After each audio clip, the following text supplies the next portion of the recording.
아침을 시작하는 슬기로운 방법. 오늘 내게 이로운 뉴스. 묘영이의 출발 새아침.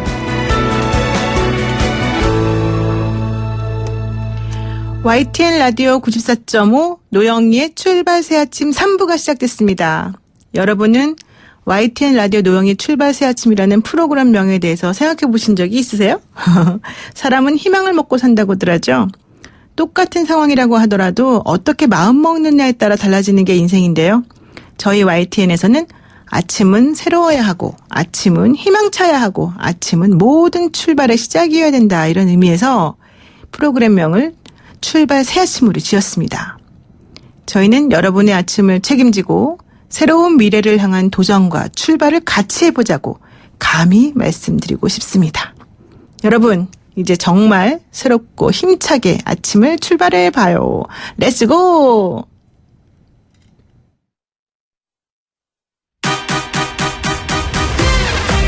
알면 대박, 모르면 쪽박. 경제 핫뉴스.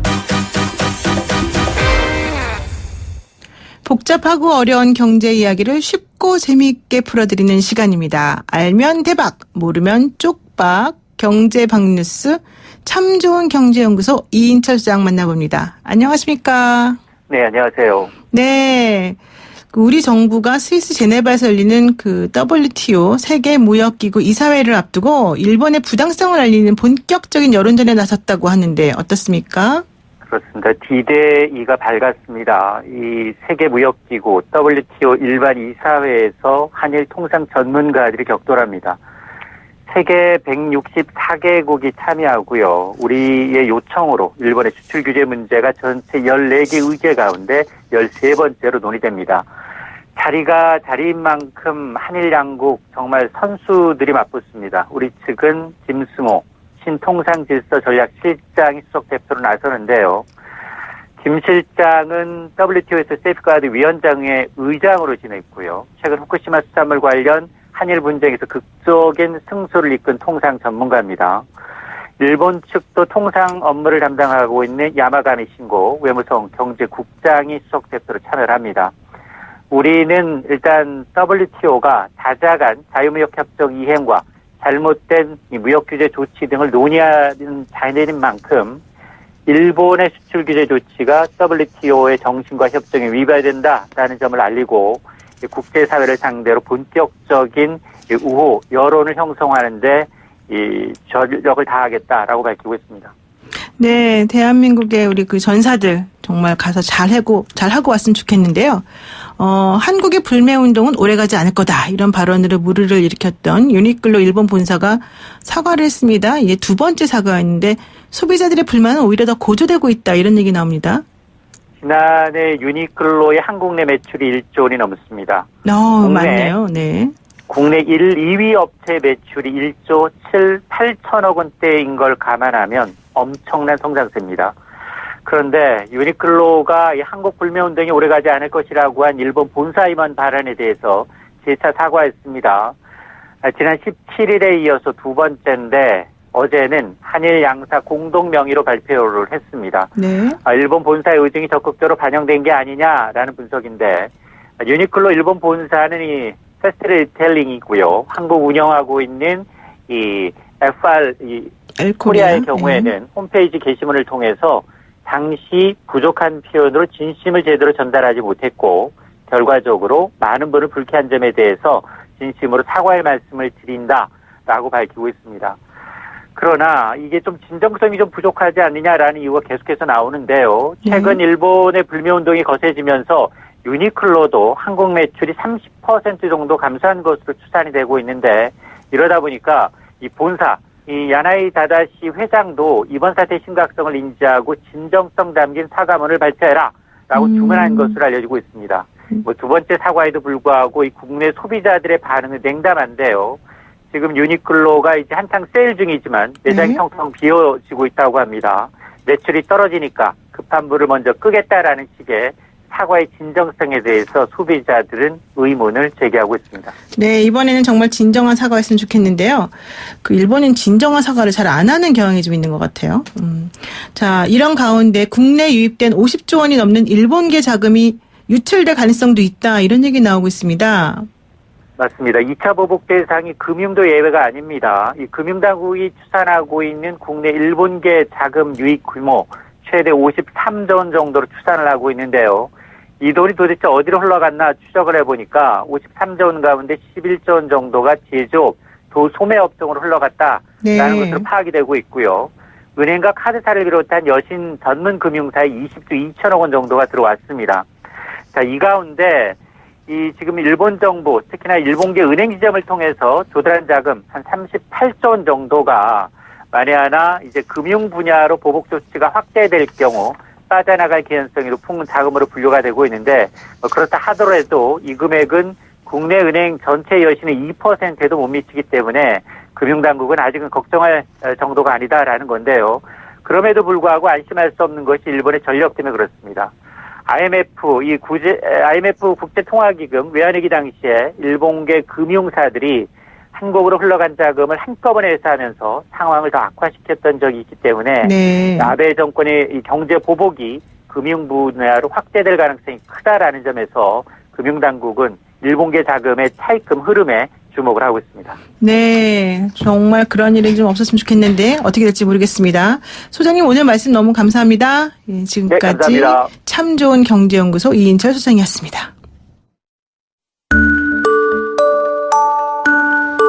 시사 인물 토크쇼 한 분만 판다.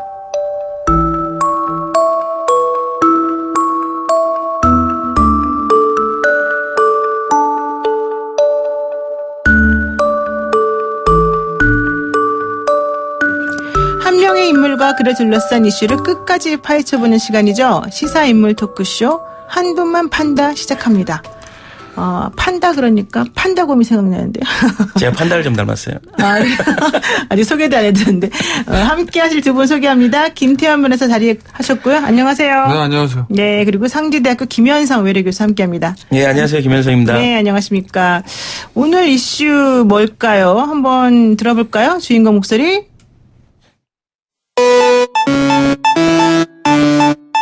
메모리에 이어서 파운드리를 포함한 시스템 반도체 분야에서도 당부하신 대로 확실한 1등을 하도록 하겠습니다.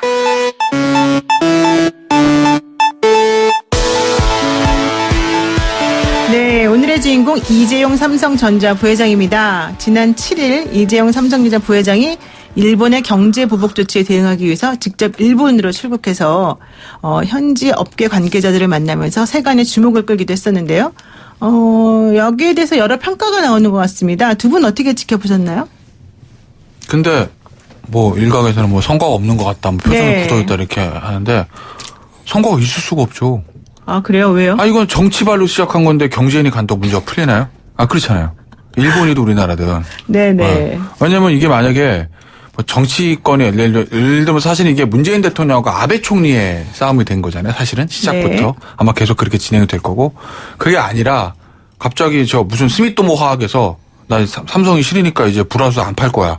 이러면 이재용 부회장에 가서 그동안에 뭐 보면 일본의 인맥. 그러니까 사실은 삼성이 일본 쪽 인맥이 좋아요. 네. 왜냐면 이건희 회장도 와사대 대학을 나왔지만 선대 이병철 회장도 제 알기로는 항상 신년구상을 일본 도쿄에서 했거든요. 네. 신년구상을. 그리고 기본적으로 삼성의 반도체라는 게 일본에서 기술을 들여온 거예요. 도시바 쪽에서. 네. 그러니까 일본 인맥들이 좋으니 그걸 가서 이제 풀 수 있을 텐데 지금 그게 아니라 이거는 정치 발을 생각한 거기 때문에 네. 기업 CEO 입장에서 뭐 해야 되니까 갈 수밖에 없지만 가서 아마 가면서도 성과를 기대하고 가진 않았을 거예요. 그러니까 성과를 기대한 게 사실 그러면은 굉장히 헛된 기대를 하는 거죠. 결국 이게 정치가 풀어야 될 문제다. 문재인 대통령하고 아베 총리하고. 우리가 어리석다 이런 얘기인가요? 뭐가 어리석어요?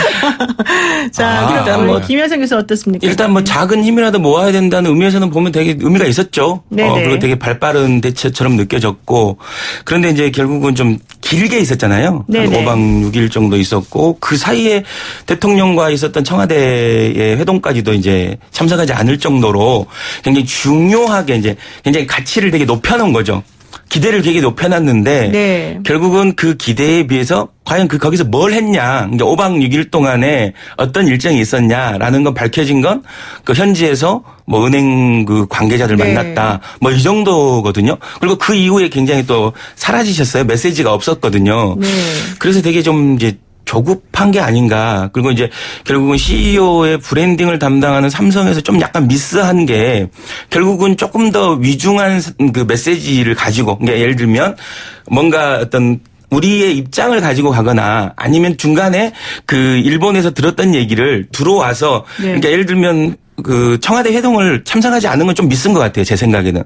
아주 멀리 간 것도 아니고 네. 일본에 잠깐 왔는데 가서 잠깐 있다가 들었던 내용을 가지고 와서 전달하고 그리고 청와대 회동에서 그 대통령과 나눈 얘기를 가지고 또 갔으면 굉장히 좀 이렇게 이 가치나 이런 것들이 좀 더 의미 있고 진정성이 전달됐을 것 같은데 좀 그런 부분이 좀 아쉽더라고요. 근데 일각에서는 뭐 그때 청와대 그러니까 대통령이 이제 경제인들을 만나서 뭐 얘기는 했지만 특별히 구체적인 내용은 없었기 때문에 그게 뭐 그렇게 큰 의미는 없다 이런 얘기도 나오는데 그래도 일본 갔다가 중간에 들어와서 또 나가고 이래야 되나요? 아니 저는 이제 만약에 그 관계만 보면 네. 그러니까 예를 들면 5박 6일이라는 일본에서 긴 기간 동안에 예를 들면 네. 어떤 스토리를 만들거나 어떤 그 안에서의 일정을 만들어야 됐을 텐데 네네. 실제로 나온 일정들이 별로 없지 않습니까? 그러니까 네. 유일하게 나온 게 이제 하네다 공항에 도착해서 장마와 같다 뭐 하면서 약간 시적 메시지 하나 남겼는데 결국은 그것이 주는 이제 효과는 결국은 어떤 그런 거가 관련돼서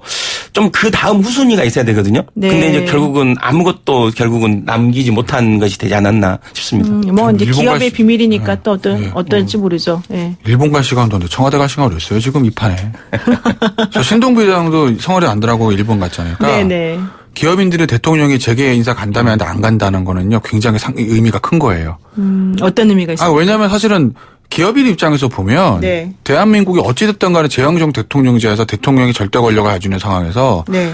뭐 독대는 아니라도 대통령과 만남 소위 말해 눈도장 찍을 수 있는 자리는 어떻게 해서든지 만드는 게 기본적 인지상정이거든요. 기업인들의. 네. 근데 그걸 마다하고 갔다라는 거예요. 일본은. 그 정도로 그게 상황이 위중하다라는 거예요. 지금 내가 하루 청와대 가서 대통령 얘기 듣고 오는 것보다 네. 난 일본 가서 지금 업계 만나서 뭐 하나라도 불화수소 한 통이라도 더 사올 리가 아니겠어요? 네. 이재용 부장도 그렇고 신동부 부장도 그렇고 그 상황의 엄중함 알려주는 거죠. 그러니까 이게 지금 이 삼성과 지금 비슷한 기업인 SK 하이닉스가 있지 않습니까? 네. 그러니까 약간 지금 이 부분에 논란이 되는 게 뭐냐면 삼성의 CEO의 행보와 그러니까 SK 지금 하이닉스의 CEO의 행보 간에 지금 대조가 되기 때문에 약간 이게 논란이 있어요.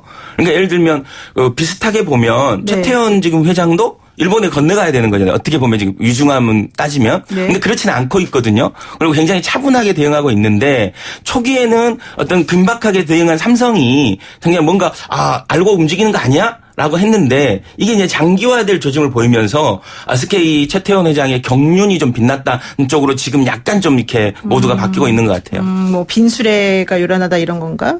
잘 모르겠는데 어쨌든 이제 이재용 부회장이 사실 박근혜 게이트 연루되면서 삼성 오너 일가 사상 처음으로 구속된 인물에 오르기도 했고 또 2016년 그 최순실 국정 그 농단 관련 청문회 자리에서 립밤을 바르면서 또 유명해지기도 하지 않았습니까? 그때하고 비교해 보면 이미지가 어때요?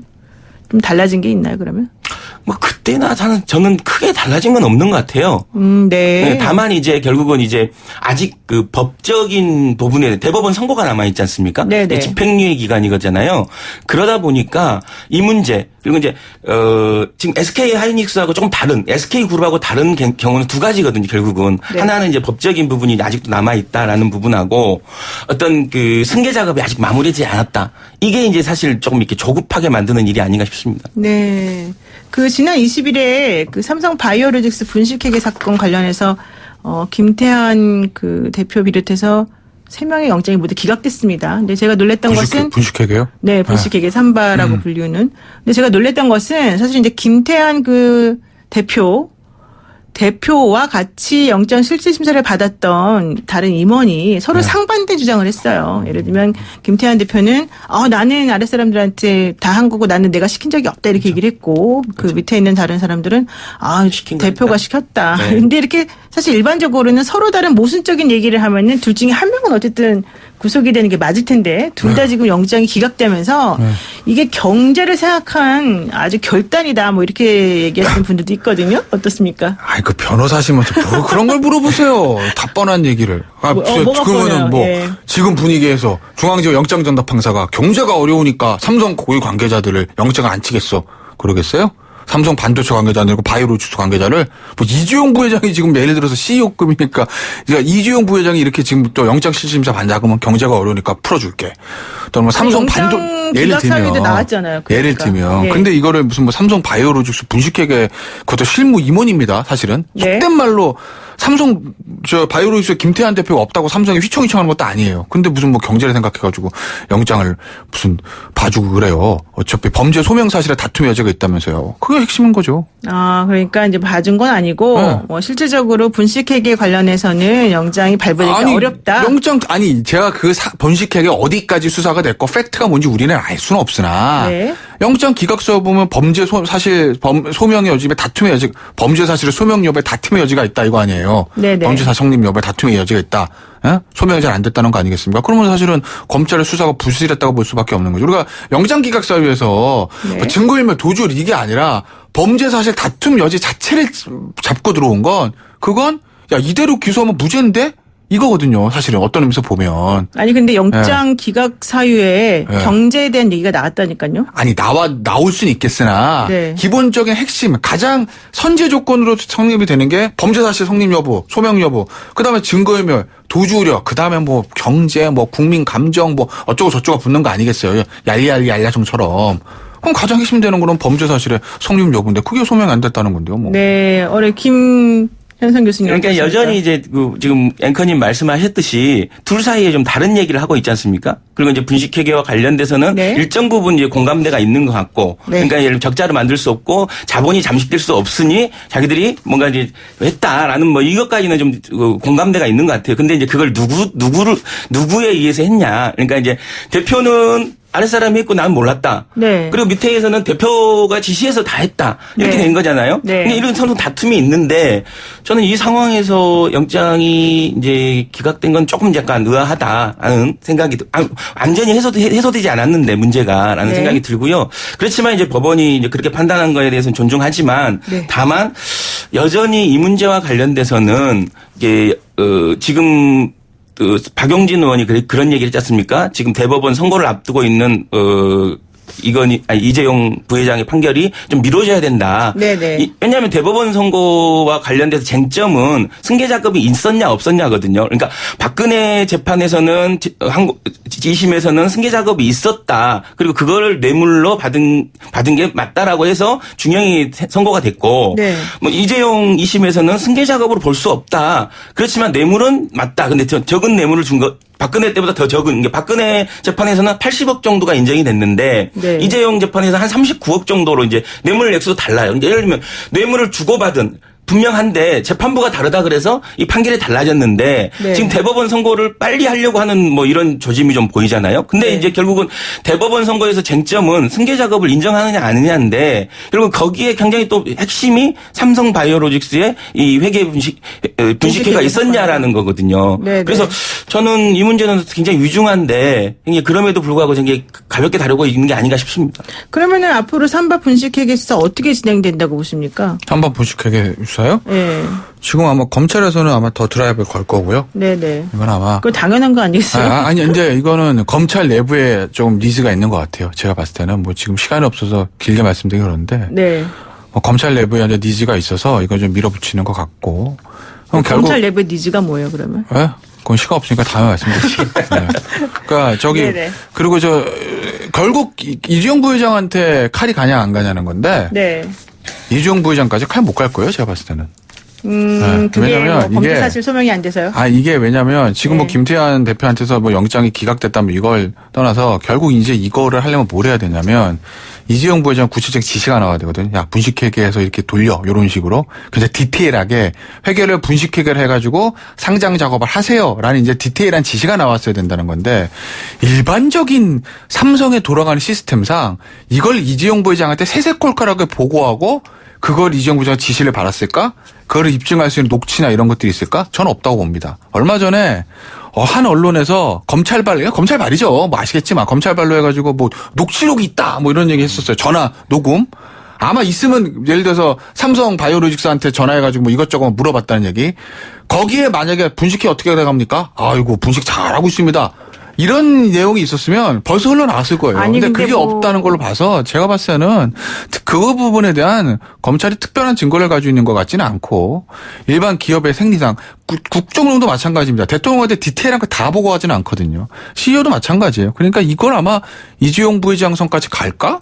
저는 어렵다고 봐요. 글쎄요. 근데 뭐 그 콘크리트 바닥을 뜯어내고 거기다가 막 증거도 막 묻어버리는데 그게 뭐 윗사람의 지시 없이 그냥 혹은 암묵적 묵인 없이 그냥 이루어진다는 부회장님 건가요? 콘크리트 잘 뜯었습니다. 잘 뜯기든 이 지시가 오각했냐고요. 이제 그걸 말씀드리는 거죠. 아니, 근데 어느 정도 실무 CEO급과는 교감이 있었을 거예요. 그러니까 미래전략실의 임원들이 구속이 된 거 아니겠어요? 근데 네. 그 윗선 중요한 건 검찰 입장에서 중요한 건 이재용 부회장이지 네. 이재용 부회장이지 그 아랫선은 아니거든요. 그러니까 제가 봤을 때는 이재용 부회장이 뭐 한번 소환은 될 수 있을 거예요. 근데 다만 이재용 부회장이 이걸로 다시 옥고를 치를까?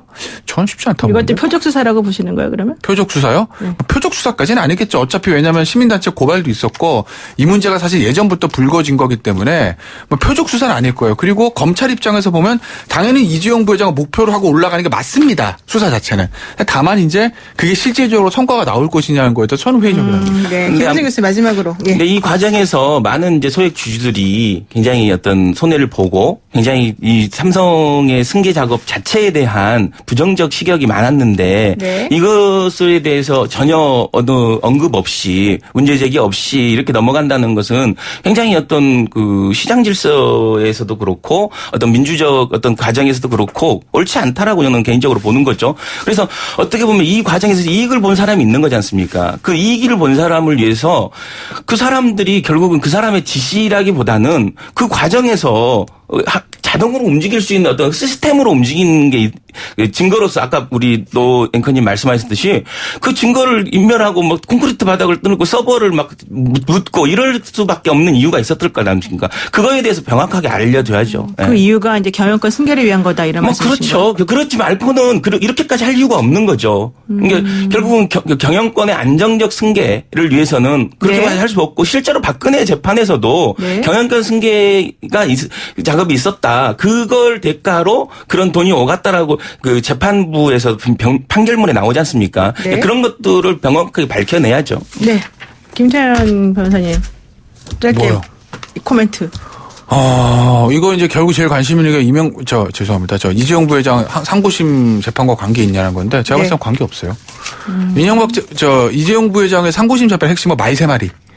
말 세 마리 묶어내 그거예요. 그죠? 아니, 그게 대가로 이제 경영권 승계가 대가성은 네네. 이미 인정이 됐으니까 뇌물이 인정된 거고, 그리고 네. 말 세 마리가 소유권이 누구냐에 따라서 뇌물 액수가 달라지는 거니까, 거기에 이제 파기환송된 여부거든요. 파기환송돼서 고등법원 내려오면 형량을 다시 정해야 되니까, 거기에는 경영권 승계 여부가 중요한 쟁점이 되니, 그때는 중요할 수 있겠으나, 지금 대법원 판단 자체에 있어서는 저는 이건 별 무관하다. 예, 오늘 두 분 말씀 여기까지 듣겠습니다. 고맙습니다. 예, 감사합니다. 지금까지 김현수 성지대 외래교수 김태현 변호사와 함께했고요. 지금 여러분은 노영희의 출발 새 아침 듣고 계시고 3부 여기서 마무리하고 잠시 후 4부로 돌아오겠습니다.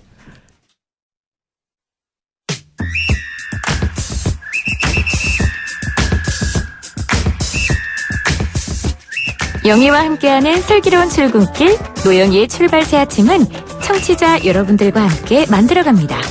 짧은 문자 50원, 긴 문자 100원의 유료 문자 샵 0945, 우물정 0945로 문자 보내주시거나 유튜브 보이는 라디오 댓글창, YTN 라디오 어플리케이션 예스를 통해 여러분의 목소리를 들려주세요.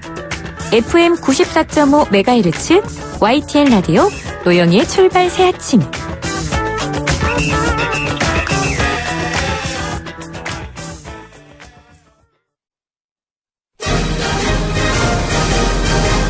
뉴스 탐구생활 슬기로운 법률.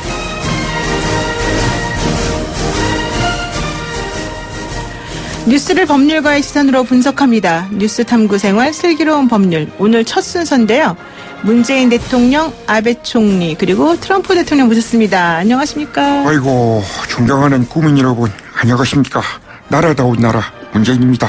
우리 노 변호사님 반갑습니다. 하하하. 우리 진행 잘 되고 있습니까? 예. 작가님들이랑 PD가 표정이 안 좋아요. 하하하. 그렇습니다. 예. 예, 저는 아베 신조입니다. 만나 뵙게 돼서 영광입니다. 오, 야, 정말 똑같으신데요. 문재인 대통령하고 아베 총리 모두 가상 성대모사라는 점 여러분께 알려드리고요. 여러분 지금 헷갈리시면 안 됩니다. 가상 성대모사 맞습니다. 가짜입니다. 네, 아베 총리께 먼저 묻겠는데요. 먼저 이번 선거 관련해서 한번 그 소감이나 뭐 얘기 한번 해주십시오. 예, 또 선거의 핵심은 준엄한 일본 국민의 바람과 선택입니다. 예, 그렇기 때문에 더욱 겸손하게 임하겠습니다. 하하하. 겸손이라뇨. 말씀 잘하셨습니다. 더 겸손이라고요? 그런데 우리 아베 총리께서는 더욱만 있지 겸손은 없는 것 같습니다.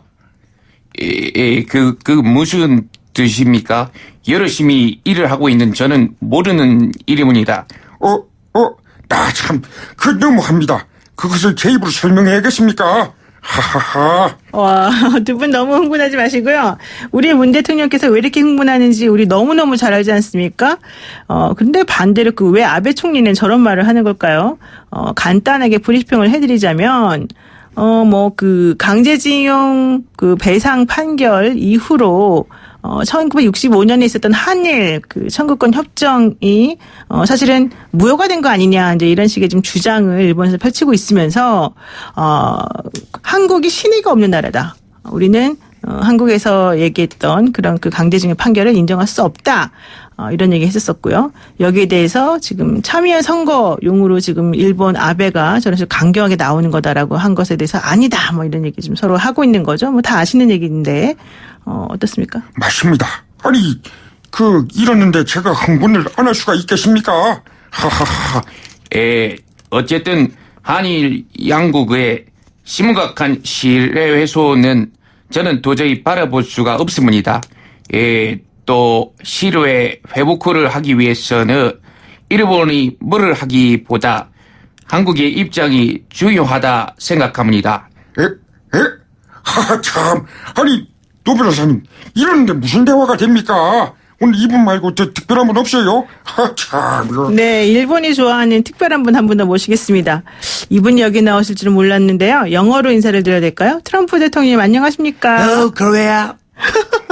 동시통역 한번 해드릴까요? 어떻게? 안녕하세요, 한국 여러분. 우리 노 변호사님이 못하는 것도 있으시다. 정말 처음 보는 광경이네요. 아이고, 무슨 말씀이십니까? 못하는 거 투성이죠? 아무튼 트럼프 대통령님, 지금 이 한일 관계가 문제가 심각한데 어떻게 풀어나가면 좋을까요? First of all, thank you, Young Hee. Thank you, Mr. Moon. Thank you, Abe. We need peace. We need communication. 그러면 말은 길게 했는데 결론은 간단하네요. 평화가 필요하다. 얘기 좀 하자. 뭐 이런 얘기 같아요. So, I'm going to meet Mr. Kim. See you next time, Young Hee. 벌써 가십니까? 트럼프 Yeah. 대통령이 너무 빨리 가시는데요. 김정은 위원장 지금 만나러 간다고 하는 것 같아요. 아무튼 우리 이야기는 어떻게 되는 겁니까? 법적으로도 도의적으로도 우리 대한민국이 우세한 것 아닙니까? 그렇게 말씀하시면은 참으로 곤란합니다. 이보세요, 아베 총리. 곤란합니까? 우리 입장, 대한민국 입장을 생각 안 하십니까? 허허허. 아이고, 아베 언제까지 저렇게 우길지 정말 곤란합니다, 아베. 자, 뉴스 탐구 생활, 슬기로운 법률 생활은 우리를 괴롭히는 문제적 사건, 문제적 인물에 대해서 조목조목 따져드리는 시간인데요. 법 앞에서는 모두가 정의를 찾을 수 있어야 되겠죠? 오늘 따져볼 주제는 바로 아베 신조 일본 총리입니다. 요즘 이분 때문에 화병 나시는 분들 많은데요. 저와 함께 이 문제적 인물 따져보실 성대모사 크리에이터 이상민 씨 나오셨습니다. 안녕하십니까. 예, 토착 재능꾼 이상민입니다. 예. 아니, 어쩜 이렇게 성대모사를 잘하세요? 대단하십니다. 숙련된 게 있기 때문에요. 예, 된장처럼 오래 발효된 거기 때문에 하나 배우시죠? 알려드리겠습니다. 아, 잘 못할 것 같아요. 예. 안 할래요. 시옷 발음으로 한번 하시면 문제 샹생 우리 정치권이 싸우고 그러면 안 되겠죠. 네, 그렇군요. 절대 안 하시는군요. 철벽 같습니다. 샹쉥 합시다. 잘하십니다. 예. 네. 우리가 지금 꽁트로 한번 가볍게 꾸며봤는데요. 네네. 이상민 씨 지금 이 한일 관련해서 뉴스 어떻게 생각하셨어요? 저는 정말 이 개탄을 금할 수가 없었습니다. 왜냐하면 네. 정말 치졸하고 또 얼마 전에는 그 고노 외무상이 우리 남관표 대사한테 말을 끊지 않았습니까? 이것도 네네. 성대모사 가능합니다. 한번 해보셔요. 숏도만 떼고다 사이. 이렇게 하더라고요. 그래가지고 네. 이거는 정말 무리예요. 아니 그리고 상식적으로 누가 지금 국제법을 어기고 있습니까? 그래가지고 그렇죠. 너무 지금 안타깝습니다. 예. 네, 정말 저도 진짜 속이 막 답답한데요. 네네. 그 법적으로 따져봐도 아베 신지 정말 문제 있는 거 맞죠? 근데 이런 문제는 또 법률 전문가 변호사님이신데 저한테 책임을 떠넘기는 건 좀 그러니까 법률의 이름으로 한번 따져줄 수 있을까요? 법률의 이름으로 네네. 한번 생각해 봅시다. 국제법상으로 우선 문제가 되는 것 같습니다. 국제법상으로요? 네네. 아베 네. 총리가 한국은 약속을 지키지 않는 나라다. 네.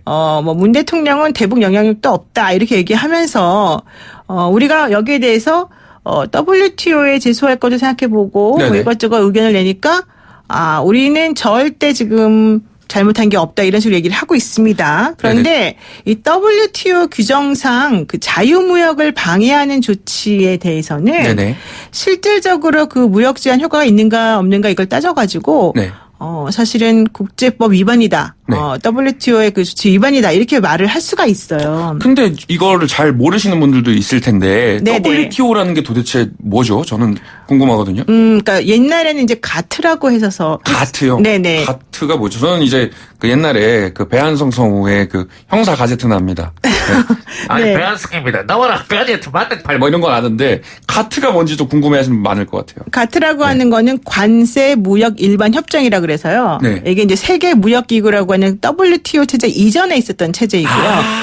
네, 이 가트는 국제 협정으로 조약하고 매우 유사한 네네. 그런 조약으로 이제 분류가 되고 있습니다. 네네. 그래서 미국법 하에서는 집행력 있는 협정으로 분류가 되기도 하고요. 네. 어쨌든 이제 1994년도에 이 가트 1994라고 하는 것을 통해 가지고 WTO를 창립을 했습니다. 네, 그래서 이제 약간 EU의 EC 같은 느낌이군요. 네, 그렇죠. 이전에. 그래서 예. 이제 가트의 75개 회원국하고 유럽 공동체 회원국이 1995년 1월 1일에 그 WTO에 창립 회원국이 됐고요. 네.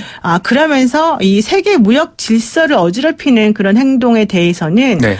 국제법적으로 좀 질서 유지를 위해서 서로 간에 얘기를 한번 해보자. 이제 이런 네. 얘기 있는 건데요. 네네. 지금 그래서 우리가 오늘 새벽에 우리 대표들이 지금 어디가 있습니까? 스위스 어디 갔죠? 제네바에 가 있습니다. 제네바에 가 있습니까? 예, 그래서 WTO 일반 이사회에 가서 아. 지금 일본이 하고 있는 이런 식의 그 도발 네. 내지는 자꾸 대한민국의 신뢰가 있네 없네 하다가 네. 뭐 자기네 안보를 얘기하다가 왔다 갔다 하는 이런 부분 이러면서 결과적으로는 반도체와 관련된 부품들에 대한 수출을 규제하는 거 네. 또 대한민국 화이트리스트라고 하는 네네. 그런 그 이제 서로 간에 양해가 된 그런 적국이 아니라고 하는 네네네. 뜻으로 그런 리스트에서 제외한다라고 하는 얘기를 하는 것에 대해서 이거는 되게 부적절하고 옳지 근데 이거는 않다. 어떻게 이거를 이제 보면 알리러 간 초등학생 거죠. 논리로 삐진 거 아닌가요?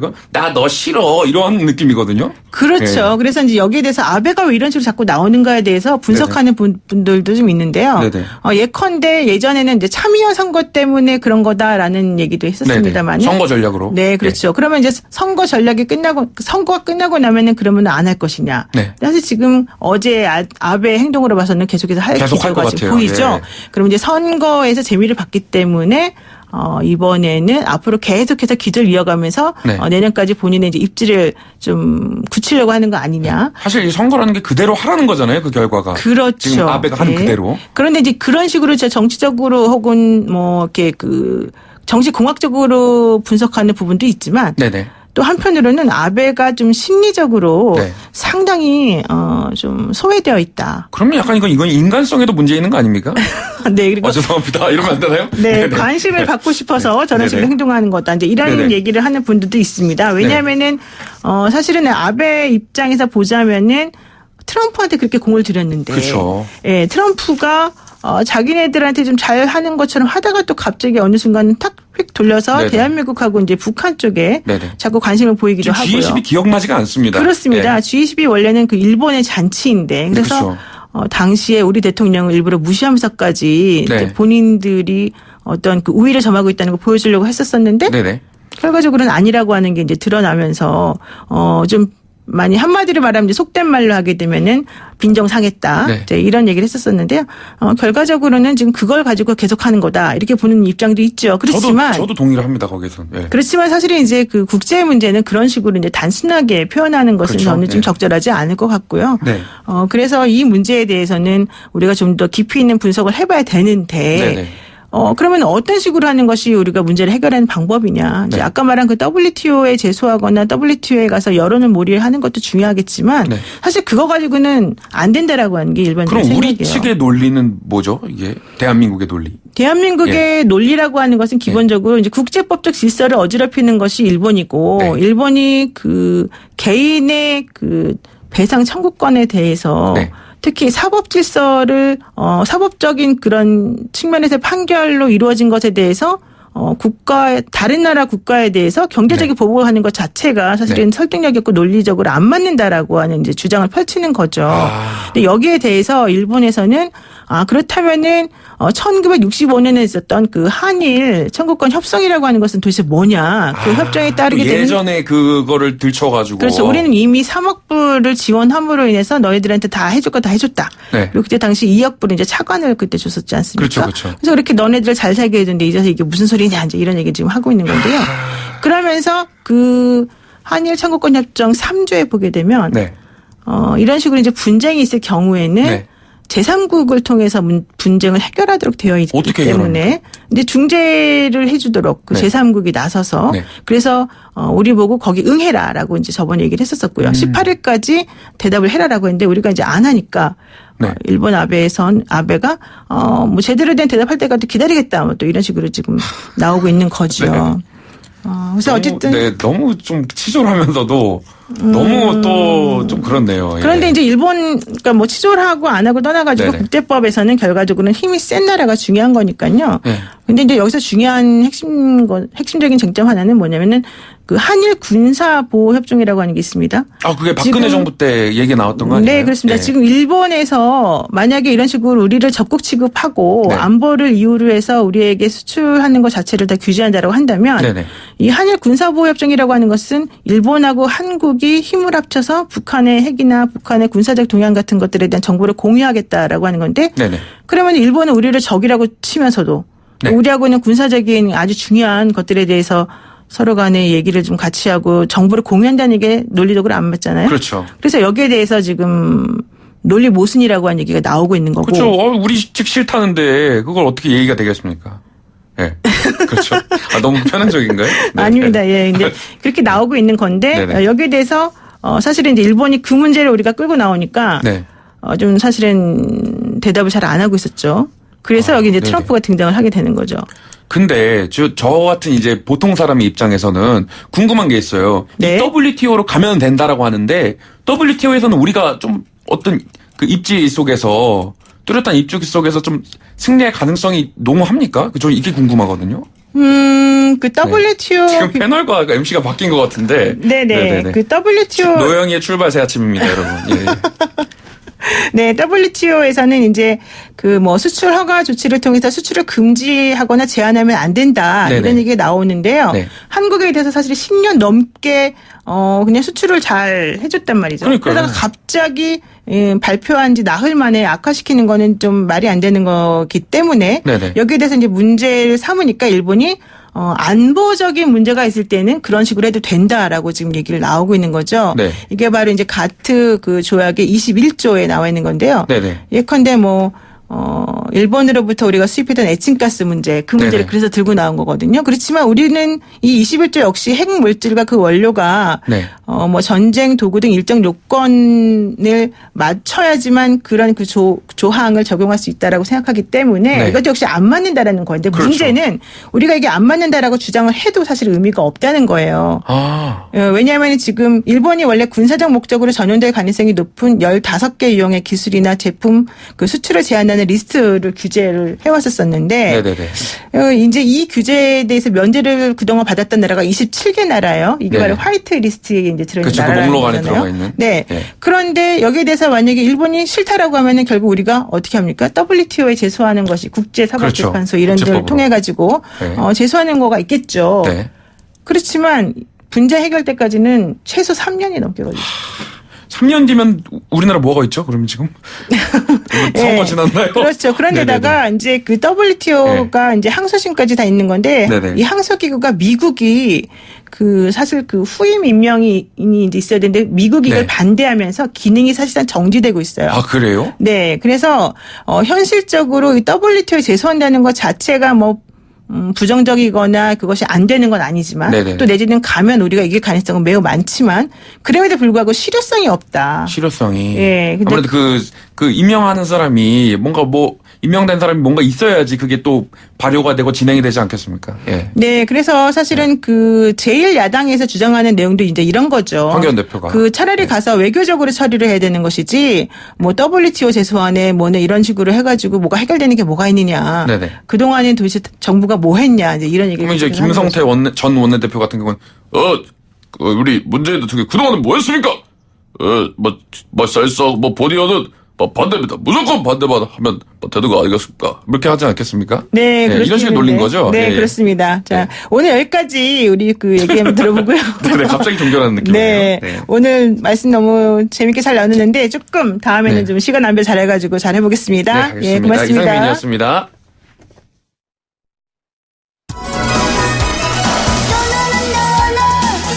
네, 문제적 인물 아베 신조까지 지금 봤는데요. 사실 지금 한일 관계가 매우 풀기 어려운 상황이라고 하는 거를 우리 국민은 모르는 사람 아무도 없겠죠. 외교적으로 해결하고 싶은 마음 당연히 굴뚝 같을 겁니다. 그럼에도 불구하고 우리가 지금 원하는 것은 정의가 이긴다. 우리는 할 수 있다. 이런 말을 듣고 싶은 거 아닐까요? 오늘 노영의 출발 새 아침에서 준비한 내용은 여기까지입니다. 정직하고 슬기로운 시사 YTN이 열어가겠습니다.